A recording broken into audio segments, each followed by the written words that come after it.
Welcome back here to the Daily Quest number 40, part 2, where we're educasting some video games. And part 2, we're starting off with a video, an email that was titled, Don't First Pick Cho'Gall. And this is a Hero League game where I think the blue team, what did he say in the email? They picked, he mentioned their first pick. He didn't mention the full draft. My team first picked Artanis. And our opponents first picked Cho'Gall. And then we just filled out a comp with Cho'Gall counters. So I don't remember the order. Now, this is a very targeted topic, I guess. And it's just the idea of first picking certain heroes that might have strong counters in general when it comes to organized play, Hero League, Team League, etc. And since there are no games currently, we can see this pair, they went straight for that Cho'Gall. Artanis is already pretty good against Cho'Gall, just because of, just the way Artanis works, especially late game. He can shred him. Karazim, possibly the ultimate counter to Cho'Gall. Falstad with auto attack style, very good against Cho'Gall. But Nazeebo and Nova, I'm not so much sure that I would consider them to be Cho'Gall counters. Actually, Nova, she's can definitely be fine against Cho'Gall, but she definitely doesn't stand out as a Cho'Gall counter to me.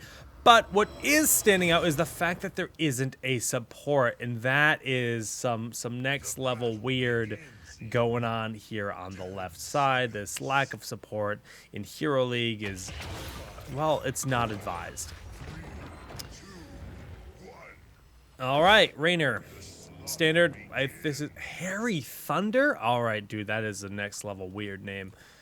Maybe that's his real name. I don't know. We do have the blue team pushing on out. 2 members in the top, Cho'Gall holding mid, and then we have Raynor bottom.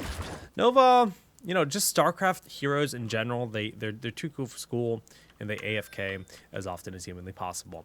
They're going to ping that Nova and just say, hey, please help. And we do see this two-man spread around Cho'Gall, just kind of poking around. Now, that's really where Cho'Gall excels as a hero. He's a hero that is absolutely phenomenal at poking. And generally speaking, when you're playing Cho'Gall, you want to throw those bombs, the rune bomb, you want to throw it at the towers. Fighting the enemy heroes is all good and well, and he's doing a ton of damage here to Chi Master, which is actually great. The minions, too, also doing a lot. He soaked up a lot. But just generally speaking, you just want to try to poke towers as much as you can. And that is going to be the most efficient way to play him for the early game. It's just, do structural damage. He can poke so safely at the structures. He's forcing 3 members to respond to him right now, and this is a huge win for Cho'Gall. And he's even doing a lot of damage to Chi Master, so... Oh! That rune bomb, not quite enough for a kill. Artanis ended up falling in this top lane. So Cho'Gall is buying the attention of 3 members here in mid. And we see Kerrigan and Vala able to take out Artanis in the top. Cho'Gall is poking rather, consistently, just throwing out all of these rune bombs, throwing out all of these squishy balls. Consuming Blaze is that, and the squishy ball. I don't think I can look at the name of that talent because that's Gall. Can I click Gall? Dread Orb. Yes, Dread, not Orb. That's how I'll remember it. All right, Vala does get picked off, though, very early in this fight. Tortoise with the kill and a huge dimensional warp, not dimensional warp, phase shift onto Kerrigan, or pulling her back on in. So that's a 2-for-0 here for the red team, and a great start to the first objective of the game. The top shrine active. We do see the rune orb, Dread Orb going out, doing a lot of damage, and Tortoise is just throwing his little fake tortoise brother out to scout. Eye Fever is trying to get in there, but again, without any real support. He does have some self-sustain, but I'm not sure if it's sufficient. Harry Thunder in a hairy situation, taking a lot of damage from Falstad, and Eye Fever is going to be able to back away. Troffelen diving forward to the Primal Grass combo going in, but no, he messes up the combo, putting the Impaling Blades down a little bit wrong in that combo attempt, and not going to be able to pick up the kill as a result. Papa Bear on Artanis, very low, but going to go down. All right, nice zombie wall, zoning Eye Fever in. Papa Bear in the front line with the self-shielding, able to sustain through pretty much all of this damage and keep pushing forward, but a huge Rune Blast going forward, doing a lot of damage. Eye Fever needs to use that punch on Cho to try to escape, get back to safety, but he's being body blocked like it's nothing. That was grade school body blocks as far as Artanis was concerned. And Harry Thunder taking a lot of damage. Kerrigan goes forward, but gets killed by Kerrigan. But it will be a 2-0 regardless. Nice. And that will be a big kill, big win here in the top lane. Experience about a half-level lead for the red team. They will have the first John Cena Punisher of the game. And that guy will be spawning in just a moment. Vengeance.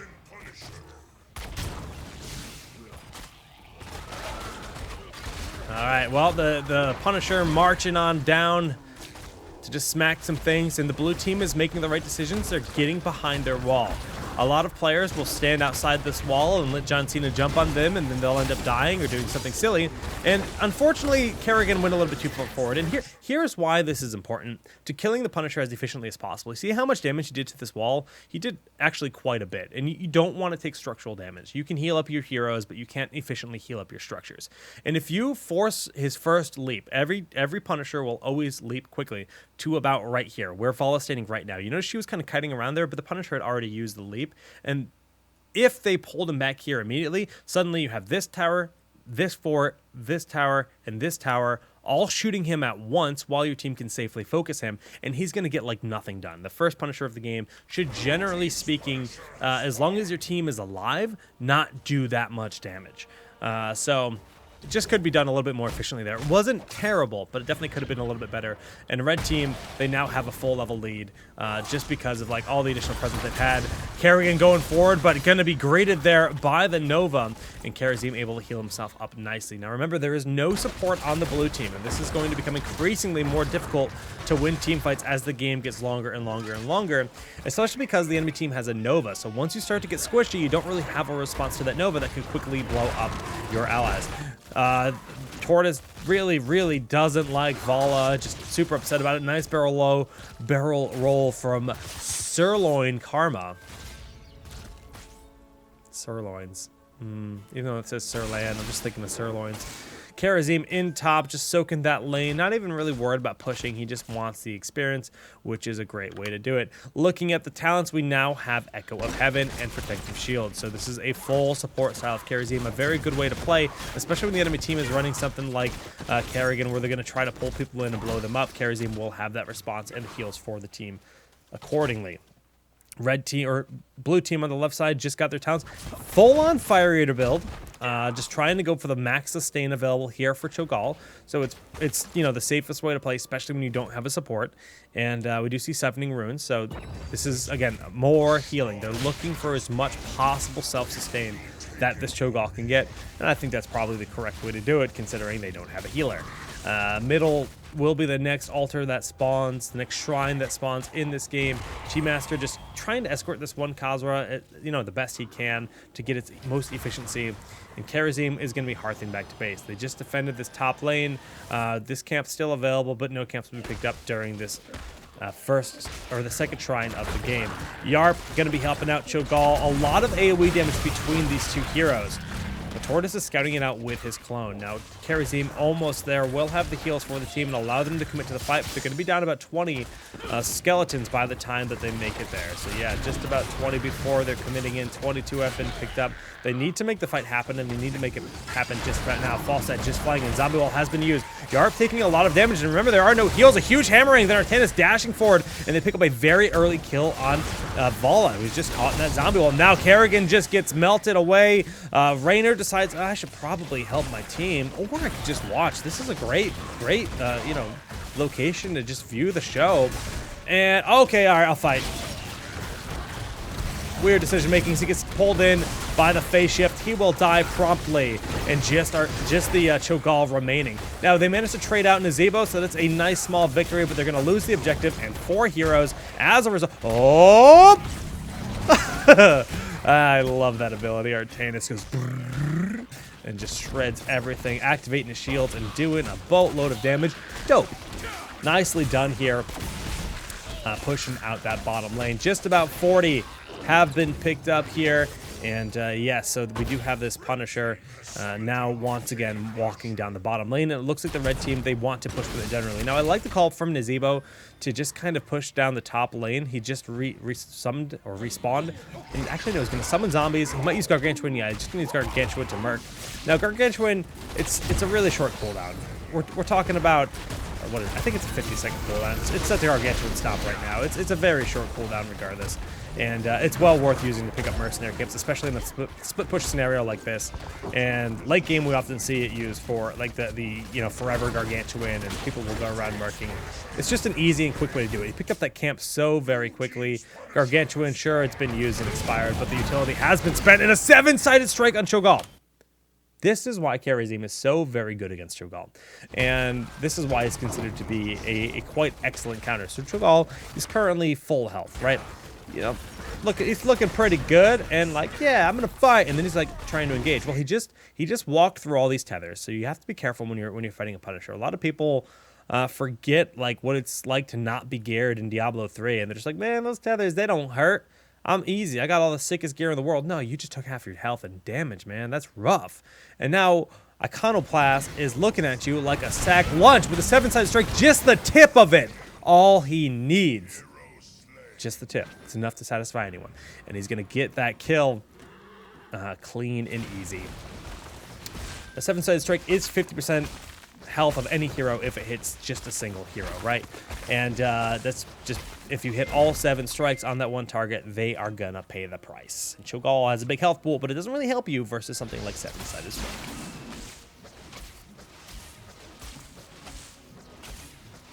Okay, well, mid lane's being pushed out. We do see this Khazra camp up top, picked up from the Nazebo a bit earlier. Still, pushing up this lane, just about making it to the wall. And we do have these Khazras once again pushing in. So Heroics now just finally being reached here by the blue team. They've been so far behind, but Upheaval with Shadowbolt Valley can just flat out win fights. They got Hyperion on top of that with a Maelstrom, which was apparently already used. No. No. Not again. Not another Heroic to Merc camps. Now, I didn't break it. It didn't break. Oliobs is more stable, confirmed. Kerrigan is here. She's soloing this camp. Her allies don't want to help her. Level 10, almost here.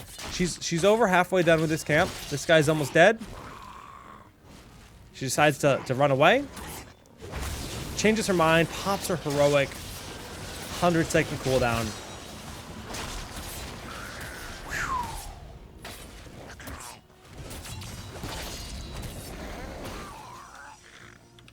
Guys, don't do this. Just Heroics win team fights. Heroics are your ace in the hole. They're your I'm gonna do something badass now. I'm gonna feel like a freaking monster. I'm gonna feel like a god in this fight, and it's gonna be great. And when you use them to pick up a mercenary camp, they could easily be killed in a matter of seconds and not really get you any advantage. And it has a 100-second cooldown, and you almost die even while using it. You immediately know that your current decision to attempt to do this mercenary camp by yourself is not worth it. Now, we just saw Gargantuan doing it, but Gargantuan is a much shorter cooldown, and it's very efficient at doing it. You just do it quickly, and he's going to have Gargantuan. He actually used it again since then, and he'll probably have it ready again for the next fight. But this Maelstrom is a crucial part of Kerrigan staying alive. They don't have a support. Maelstrom gives you shielding. I don't even care that someone just died. You need Maelstrom to live through a lot of damage. And I don't know, man. It's just such a weird thing to see. Heroics like Furnace Blast and Maelstrom used to attempt to get a mercenary camp. Now Vala and Raynor have both died, but Cho'Gall is pushing on in towards this Nova, but the jukes are there, and the peel from Artanis, just gonna dive under the Hyperion. Very bold move. Cho'Gall is the kind of hero that can burst you very quickly if you're not careful. Doesn't quite get all the damage done. Upheaval, is it going to be used? No. On cooldown. Oh, man, that Rune Bomb almost got Nova. Nova's just actually having movements just like one of the clones. Just going whoop, whoop, whoop, whoop, whoop, whoop, whoop, whoop, whoop. Vala dead again. In an instant, she is dead. Maelstrom, it will be ready in 15 seconds, but they still won't have Vala for quite a while. So, you know, they could have been ready for a fight if the team actually prepared for it, but...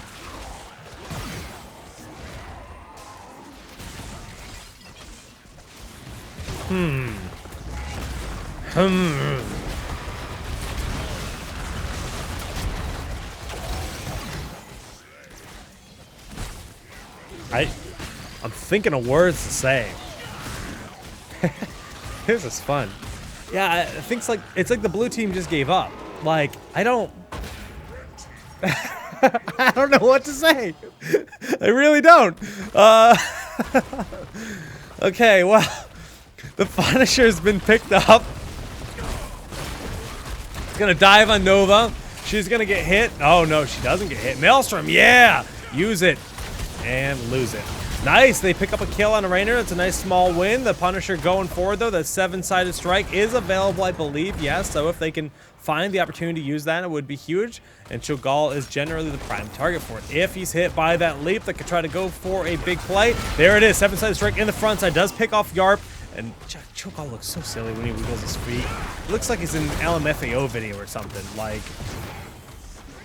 every day I'm shuffling, shuffling. They should make a LMFAO Cho'Gall skin where he actually does the shuffling dance, because that's what it looks like. That's all I see when I see that. A 4-level lead. Vala has decided to rage quit.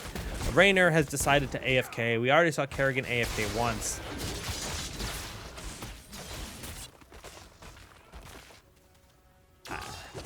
Oh, Rainer's playing again.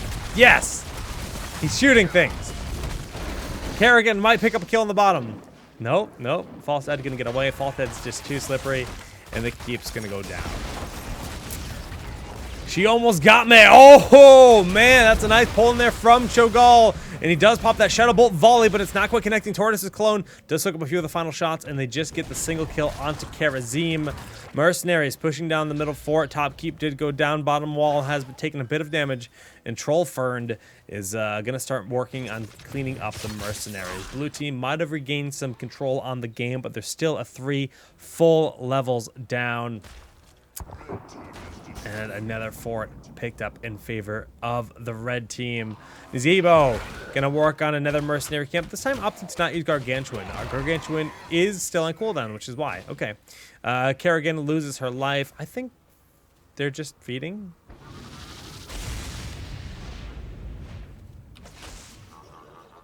What? What was that Hinterland's blast?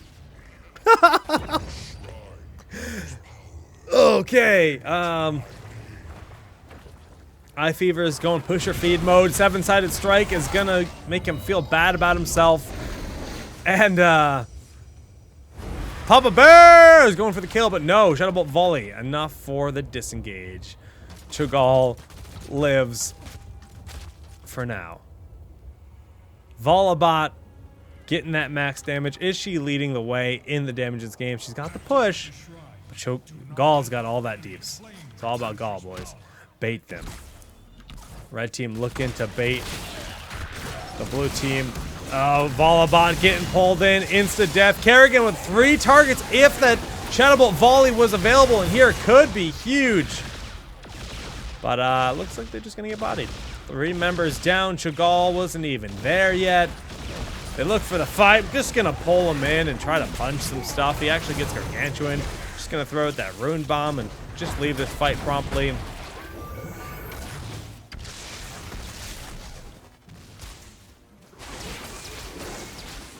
And I mean, this is all just kind of the more, you know, I don't even know if there's a reason to continue watching this replay. I think we're actually just going to abandon it because there's nothing constructive at this point that I can even tell you guys. The moral of the story is when you're playing Hero League, if you first pick Cho'Gall, you can be punished pretty hard, but also don't go without a support. It's just not worth it. Like, the lack of a support was more the issue than the Cho'Gall first pick in that game, and they lost their will to keep playing. It was very obvious they were just starting to feed, and some very interesting decisions were made. That's for sure. That's for sure. Well, we're learning all kinds of new stuff today, guys. We are gonna watch one final replay, and I think I had another one that sounded pretty fun. We already cast that. I just want to make sure I have the right ones because I like duplicated some replays. Yes, this is a team league game. So this is actually one of the first team league games I've actually ever been submitted, I think, and it was played on Europe by K-Think Spy. So we're gonna load this guy up. Tomb of the Spider Queen. We've got 2 complete teams. So this is organized play. 2 full teams of 5 duking it out with serious drafts. So we've got Diablo, Muradin, Kael'thas, very stun heavy. Nova for that blow up. Nova, not the first pick I think of with this kind of style comp, but it can definitely work. And then Rhaegar. And then on the opposite side, K-Think Spy, running the Kerrigan, Jaina, Zagara, ETC, Tirana. These are very try-hard comps. And there's a lot of power available here. Going to be playing, again, this is Team League. And this we're not looking at a specific hero. We're looking to just commentate the game and talk about decision makings of these 2 teams and the way it all works. Now, when it comes to interactions, both teams have like a fairly strong rotation. You think of Diablo with Shadow Charge, Overpower, followed by a Gravity Lap Stormbolt. That's a ton of lockdown. But you also have Kerrigan with the ravaging into a primal grasp of impaling blades, and then the ETC with the power slide and the lunar flare of Tyrande and the massive damage from Jaina and Zagara. So both teams are very, very capable of rotating. The only advantage I give on this map in this situation is Tyrande's ability to get vision, and with, of course, Hunter's Mark. Even missing the lunar flare, easy kill. Hunter's Mark, 25% damage amplification on Diablo. Doesn't matter that he's one of their warriors. He's fresh meat. He's just an easy kill. That's one of the reasons why Tyrande is considered so very good, and it's highly contested that they should nerf. They've nerfed her significantly, not significantly, but they nerfed her across the board in a small sense. But people are saying that they need to nerf the damage amplification of Hunter's Mark because it's just too strong of a trait. All right, power slide onto targets Hunter's Mark on Dimitrov, and the lunar flare not even needed, getting the kill, but Tyrande might be traded out. Neuer getting the heal on himself, just barely living. Oh, but that Nova not quite enough for a kill. Now we have Kerrigan looking at a potential kill himself. Power slide forward from ETC. The could have called not quite connecting onto that Nova player, so Harn's going to be able to escape, and the peel is successful by Dimitar. Very nicely done from Diablo. Bottom lane is going to be Zagara versus Kael'thas. Pretty even exchange so far. Kael'thas can lane rather well versus Zagara because he's got the mana efficiency, and he can poke from afar. Just has to run when the Hydralisk is popped on him, very much just like that. And the creep spread is going to be hard for him to get a control on right out of the gates. But if he does manage to land one of those gravity laps, he can apply a ton of damage in the process of doing so.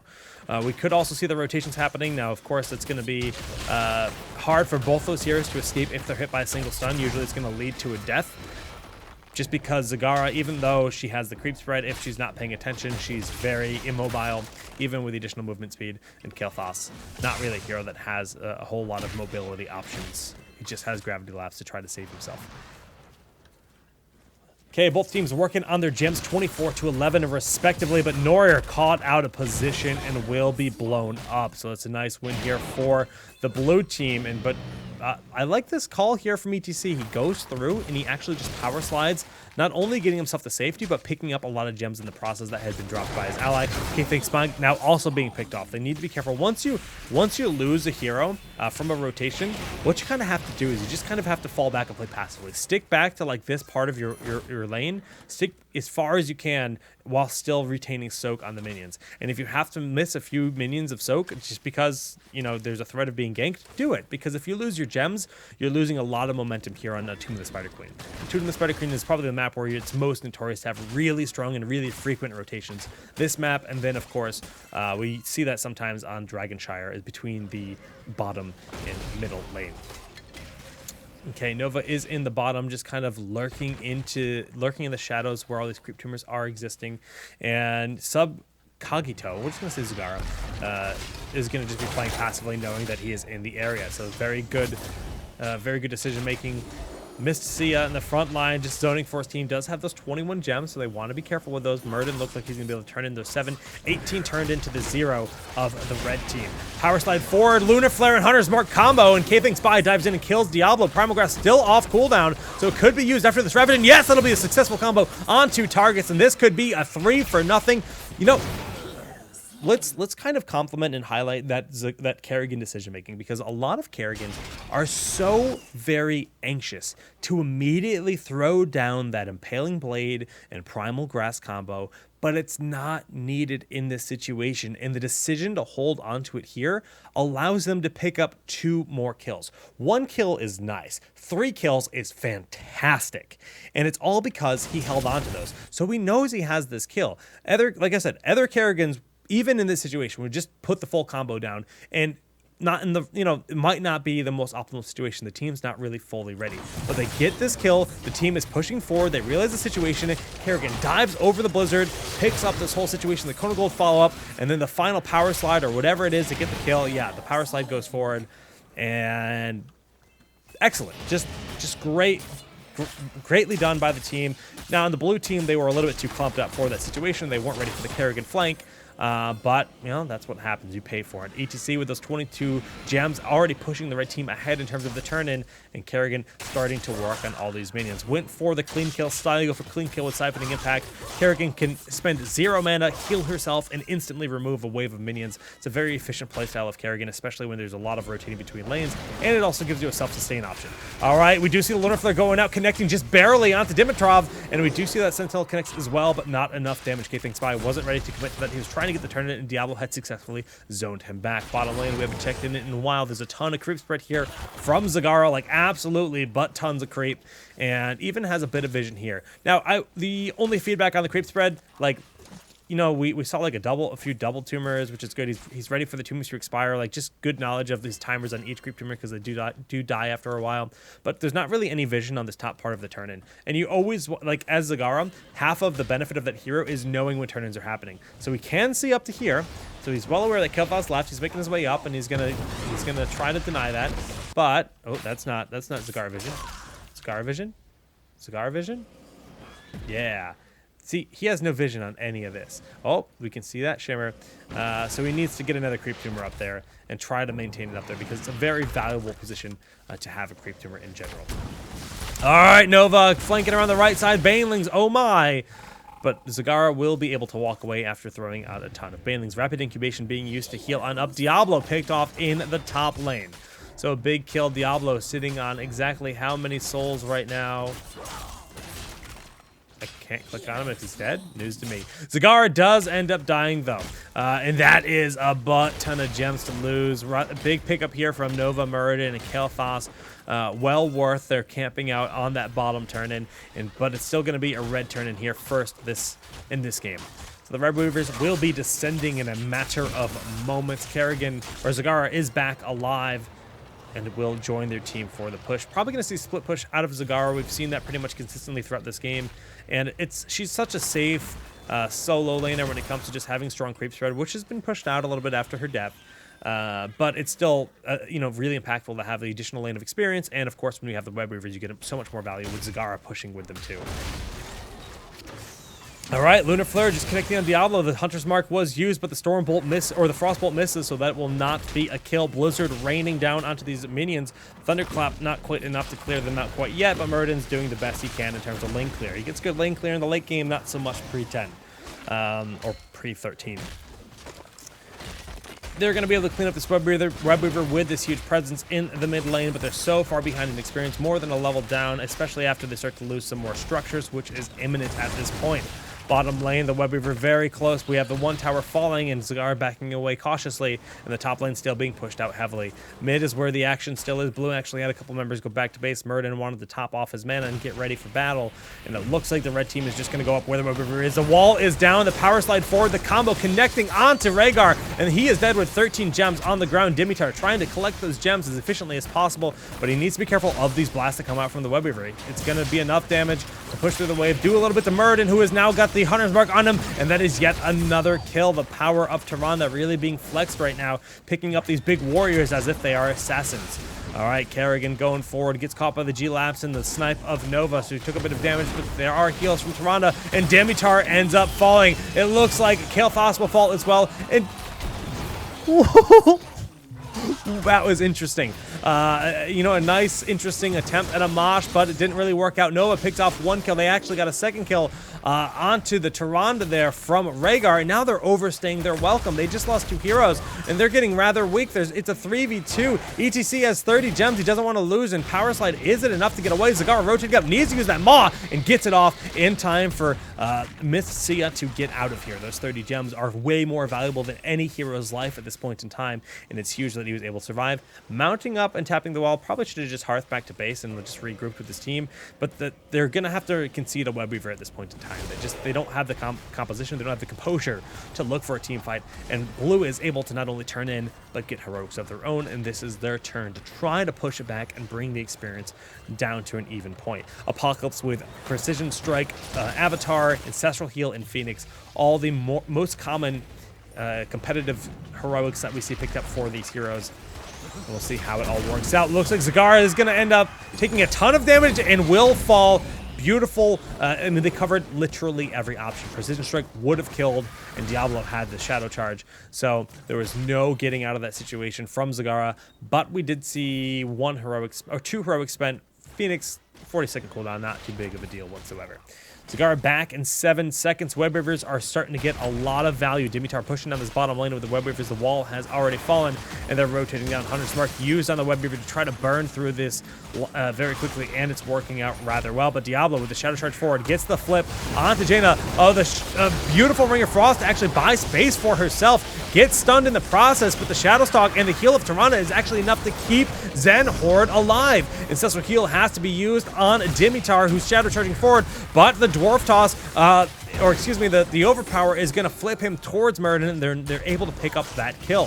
So Tyrande does end up falling. A worthy push out, considering that was a 4v5. I got to give props to Red on just their saving of Jaina. The Ring of Frost was like actually really clutch to use as like a safety ring, and not something that we see used all that frequently. And they do have this additional soak in the top lane, leaving the experience dead even. Zagara gonna try to just keep the lanes pushed out, trying to keep any structural damage from being done to the team and collecting gems in the process, but the blue team currently has 0 gems turned in. And by blue, I mean red. For some reason, this has been flip-flopped. And just remember, left means left team, right means right team, even though they're currently opposite colors due to looking at certain heroes. I don't think I can swap it back. No, there's no way for me to swap it back, unfortunately. Dimitar gets caught by the Lunar Flare and Hunter's Mark, and he will be promptly evaporated. And main 4 on Kael'thas is in a bit of a tight spot. Now, we actually could have seen Maw use there for a kill, and that would have been a fine time to use Maw. So many Zagara players are afraid to use their Maw unless they're getting 2 to 3 targets. But if you can get a guaranteed kill, in some instances, it's worth it. Would that have translated into a lot of advantage, or like a big advantage for the team? Probably not, so I'm fine with him not using it there. But it's just always good to remember that using a Maw on a single target, if it's a guaranteed kill, is definitely an A-okay thing to do.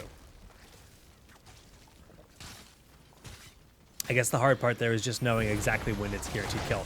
Somehow, some way, this bottom fort is still alive, and they're trying to get it a big turn in on the gems. 36 to 35 turns so far, and Diablo is dead once again. So many stuns available. Kerrigan, Tyrande, ETC, and then all the massive power that's provided by the 2 assassins with Hunter's Mark applied. You're not safe if you face check, even if you're Diablo. You kind of have to use abilities like Fire Stomp from Diablo to really just get eyes on into those bushes before you go in head first and lose your life time after time after time. Web Weavers will be summoned here on the red side. Experience is dead even. We can look at the talents. We have Chain Bomb here picked up from Kael'thas. Firestorm here from Diablo, so he gets way more damage done. This is when he starts to become a big bad brawler. And Muradin is, of course, that primary tank. The Healing Surge, a huge difference for Rhaegar. So they've definitely got that power spike, but it's the same deal over here. This is when Tyrande starts to get those big heals herself. All right, Stormbolt on 2 targets. It's 2 big targets. 2 Shadowstalk has to be used. And Apocalypse is going to connect on 2 of them. Tyrande definitely going down, but not before she gets off a Lunar Flare, and they manage to trade out the Diablo. The Primal Grass connecting on Rhaegar. Stormbolt onto Jaina on the right side, but now Muradin is so far forward. He Dwarf Tossed aggressively, and he will pay with his life as ETC power slides and knocks him back. The Web Weaver is pushing out all 3 lanes. Even the mid fort is very low, but the top and bottom are surely going to end up falling from these massive waves of minions. All 3 forts will go down to the 3 heroes of the blue team as well, and Kerrigan potentially picking up a 4th.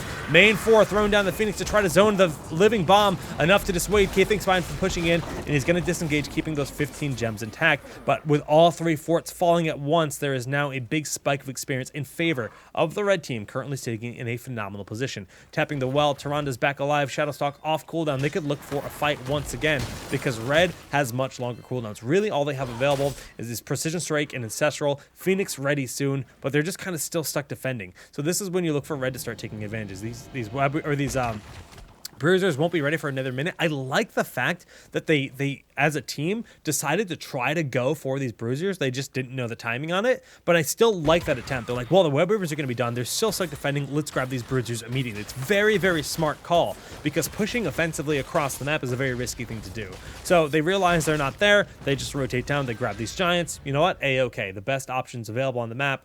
Boss too risky. It's just a really nice pickup. They could find someone out of position as they're rotating up, but no, blue team is starting to regain their composure. The Roach is here to scout out, very nicely thrown down. Not only do they scout, but they interrupt the turn-ins. They're denying Rhaegar his Scooby Snacks to turn in here. Lunar Flare on 2, Power Slide forward, and Mosh Pit onto the 3 targets, but the Gravity Lapse is there in response. Red team was a little bit disorganized, not ready for this fight, but the Ring of Frost is making up for it. Oh my goodness, the Apocalypse to buy time after that combo is used, and it's enough for Rhaegar to get the Ancestral Heal off, but we're seeing the point-blank Rapid Incubation and Maw use. Not going to be enough for Zagara to stay alive, but the red team is kind of, they've drawn this fight out. They do have big heals on Tyrande, but no, actually she's taking too much damage to have the full effectiveness of those heals, and ETC is zoning them back, so the turn-in has been stalled out, and blue is just kind of disorganized, looking to try to get an advantage in any way, shape, or form. Turn-in now being attempted here in the middle, and they're going to get a kill, but it's traded out. They lose Diablo, who does not have enough souls. Missia going for a 3v1, a very risky call. Tyrande rotating up, has the heals, big heals going down. Might just want to throw the Sentinel up to get eyes on, and Web Weavers are en route. Red is now on the defensive. I tried to take a sip of water. My mouse went scrolling wildly down the bottom of the screen, and that is what happened. Now, the thing about the Web Weavers in this phase is the bottom one is in its base. It's starting in base. These towers are really low, so this is really beneficial for the red team because they can stagger them, or they're already staggered rather. But losing heroes like that is really bad. It's okay to fall back behind your fort. It's okay to wait for your full team to be at max power and ready for the fight and respond to that Web Weaver. Losing a hero is going to make it a little bit more difficult. So now we're looking at a 4v5 with a Web Weaver on the side of the blue team. The 2 warriors did go back to base, so they're a little bit weak at the moment, and we could see red starting to burn through the Web Weaver. With the power of Hunter's Mark, it could be very quick to blow up that Web Weaver. Nova not even feeling confident enough to go for this Zagara. Oh, the Web Weaver actually is being pulled down here by the Roach. That's a very interesting interaction. And the Phoenix has been cast as well as Ring of Frost. So 2 heroics use, much longer cooldown on the Ring of Frost. And we see Precision Strike was also used. Sentinel connecting there on to the Nova, so they have eyes on that assassin trying to escape.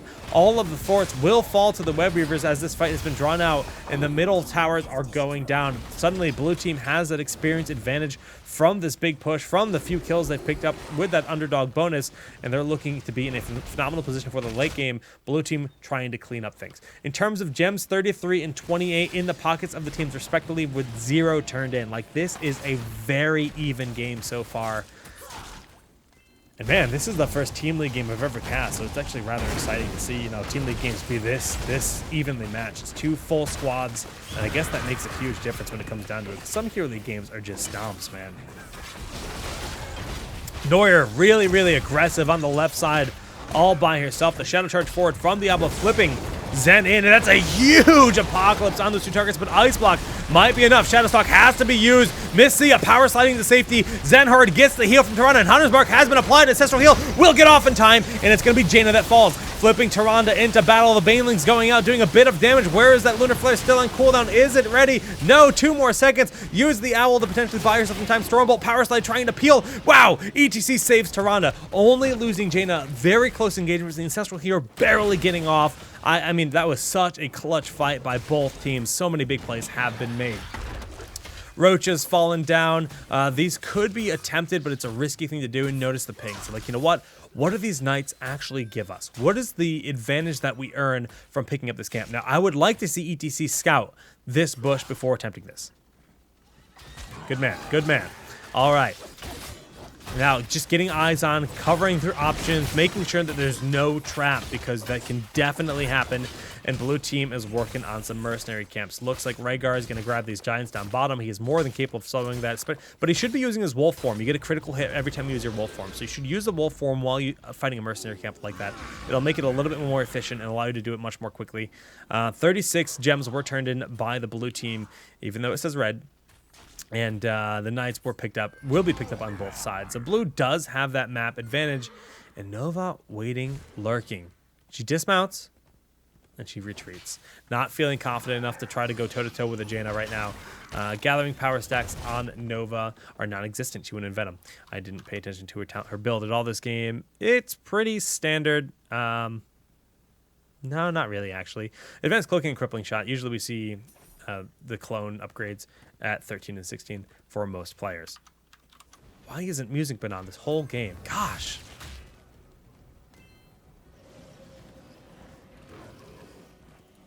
All right, well, we do see these knights being picked up, and the turn-in will be just around the corner here for the blue team, but Kael'thas, now, I don't know if that was a necessary mosh pit. It almost felt desperate, but the Apocalypse hitting 3 targets. Big kills going off, and that Maw is buying them the space that they need. So much damage in the back line. Diablo falling on his own. Ancestral Heal had to be used. 2 for 1 so far in favor of blue. Make that 41 gems lost. Oh no, Diablo had souls. He's back alive. 50 seconds where they're dead. Web Weavers being summoned, and this is going to be more or less a death push from the blue team. That mosh pit right out of the gates is just too predictable. Let's actually just kind of highlight improper use of mosh pit, and that was just about the worst way to use mosh pit. And I'm not trying to be mean, I'm trying to teach, because mosh pit's a really, like, it's a kind of ability that makes ETC really strong, but it's not necessary to initiate with. And we're almost there, guys. So this should be far enough back. Yeah, so we see the situation, and Kael'thas looks like he's really out of position. He really isn't, though, because, you know, he's far forward, but Nova's in the back line waiting. Diablo's up here, ready to flank down, and the Muradin and Ancestral Heal are right here. On top of that, he has Arcane Barrier, and Arcane Barrier makes Kael'thas a very hard hero to kill in general. So we see this, and then he walks forward, and he just instantly mosh pits. Problem being is Muradin is just gonna Stormbolt him in the face. There's literally, like, you can't miss that. This is like, I could make a really bad analogy, and I'm not gonna do it. So yeah, boom, instantly done. And now the team's in, like, you know, a clumped up position. The Apocalypse gets max value, and it's just a disaster from there. Now, if you have that trump card, you have that mosh pit mid-fight when the enemy team doesn't necessarily have all their stuns ready and just readily available, it can do a lot more. So just unfortunate use there. Ton of gems are lost. There's no way to safely retrieve them. Even Noria almost losing his life. Lunaflare barely saving himself there. And now we have a huge push here from the blue team with the Web Weavers that are going to do a boatload of damage. Alrighty, well, up top we see Noria not quite dying, but that Living Bomb doing a lot of damage from Kael'thas, and then a Phoenix use just to really zone and do a lot of structural damage.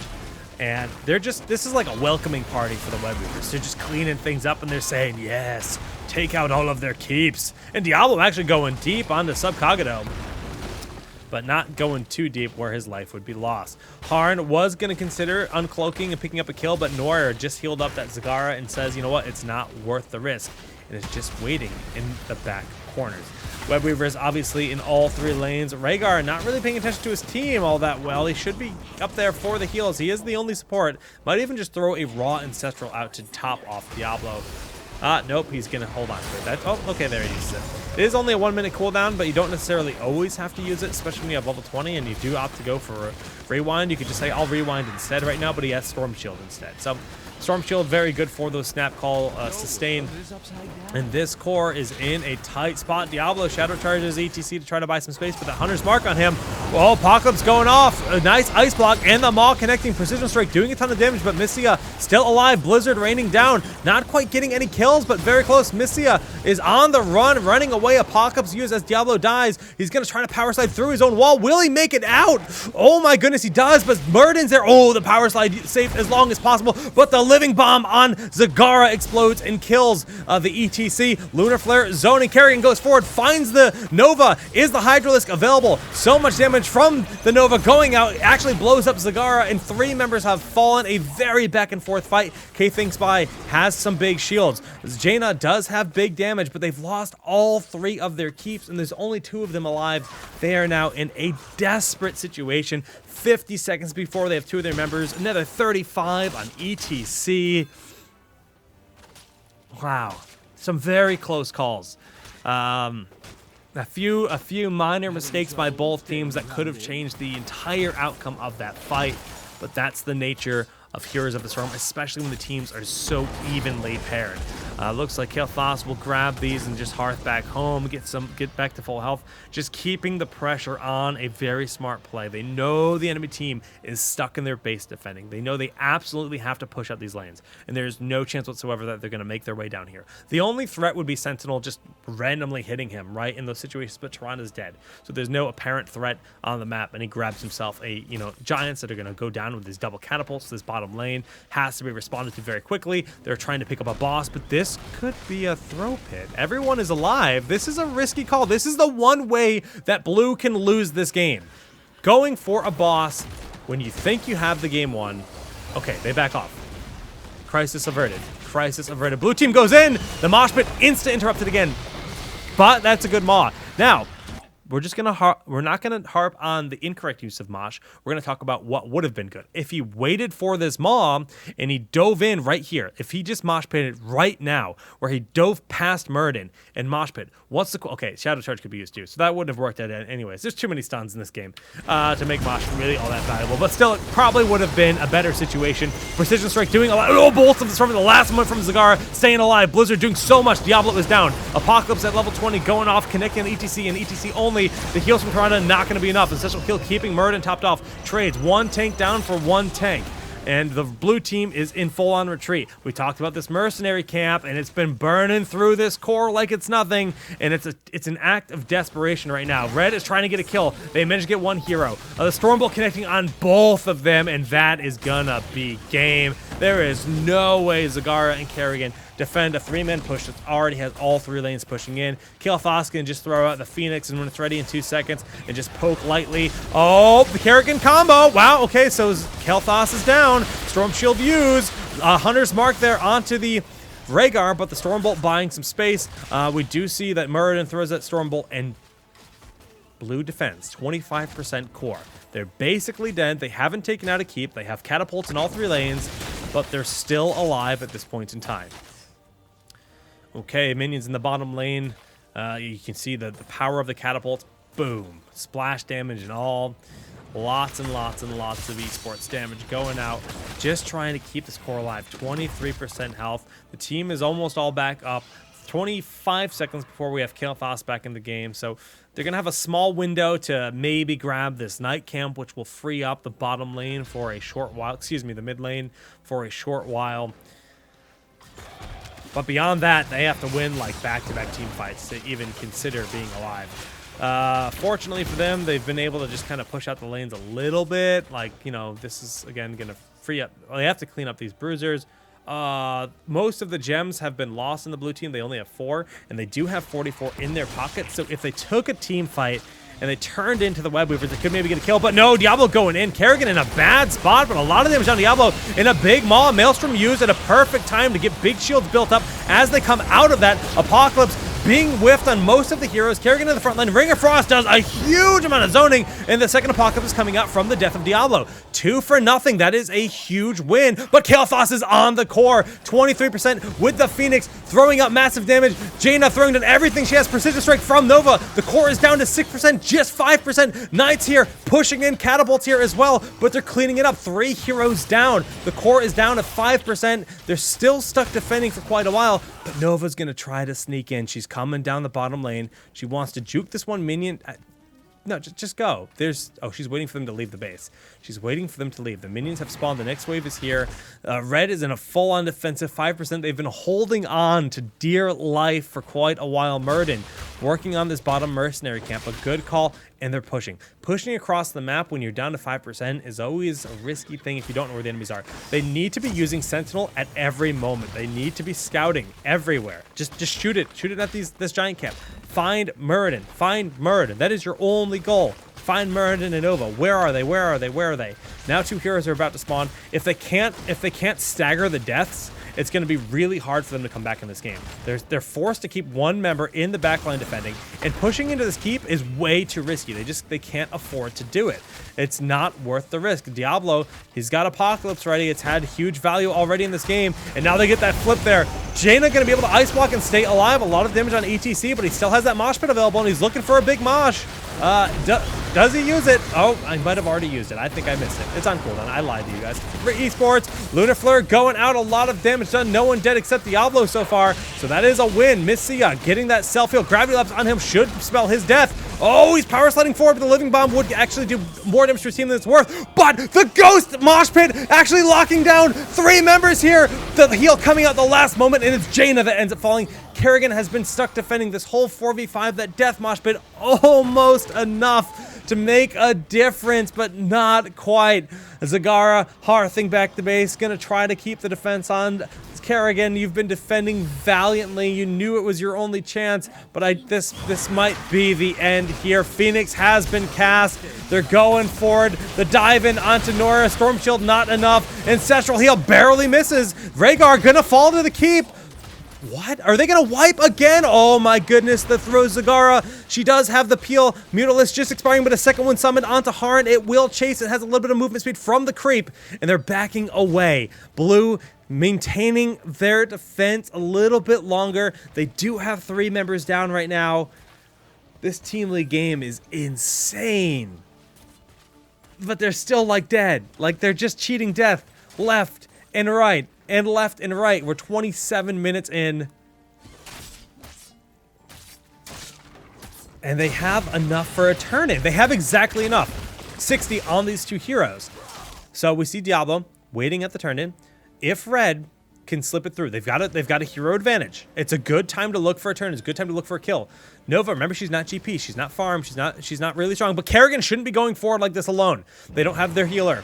Now, Tyrande can't Shadow Stalk the moment she spawns, which is a big win. Nova, this is too risky. She pops it. She's really vulnerable. ETC running right past her, though. Kerrigan realizes that's the real one. They get Shadow Stalk the moment Tyranda's alive, just using it raw for no apparent reason. I guess it gives them the movement speed, so it has that merit. Jaina is still defending. They need to turn in. They need to turn in now. Nova's down. They have a hero advantage, but they still stuck defending. So it's really not a hero advantage in this team fight per se, because they're not there. Zagara went back to base. They still have the ability to turn in. They pushed out the waves enough. They have a short window where they're not vulnerable to those catapults doing any critical damage, but those gems need to be saved.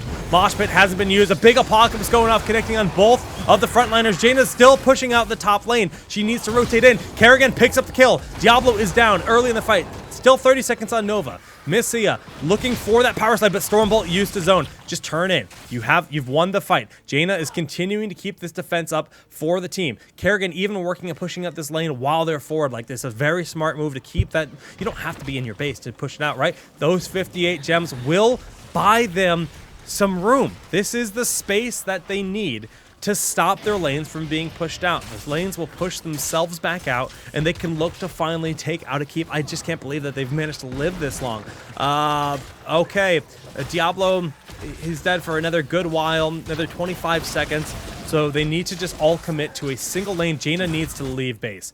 She's going to be way late for this party. Now, the benefit is it's a 4v4 with Web Weavers, so it is still, in some sense, a beneficial fight for the red team as long as they just kind of guard their Web Weaver. They don't want to push it onto the keep if they don't have all 5 heroes, but Jaina is actually just about there. So it should work out at the end of the day. But Diablo is back up, and that window has been lost. The full 5v5, the defense here suddenly for the blue team, and Phoenix is used at the exact perfect moment to mount a strong defense. Burning through the Web Weavers, ETC going forward. Mosh Pit interrupted the moment it's cast, putting on a 10-second cooldown, so it's not actually wasted. But he likes to power slide forward and just use raw moshes. Hasn't been working out all that well so far. Everything else, though, has been quite good here by this team. Now, we do see that middle keep. It's taken a lot of damage. They need to kill a keep. They need to alleviate some of this pressure. ETC going for it. He gets the mosh. But once again, Gravity Lapse, instant response. The huge Apocalypse and Ancestral Heal does get off on Muradin, but we do see the Ice Block keeping Jaina alive. Noir in the back, very low, but it's going to be Horn on Nova that falls in the huge Maw. Now, they did miss that Ring of Frost, which is bad, but the Maw is big enough. Primal Grasp connects. Big Apocalypse going down, but not hitting anyone, and that's 3 men down.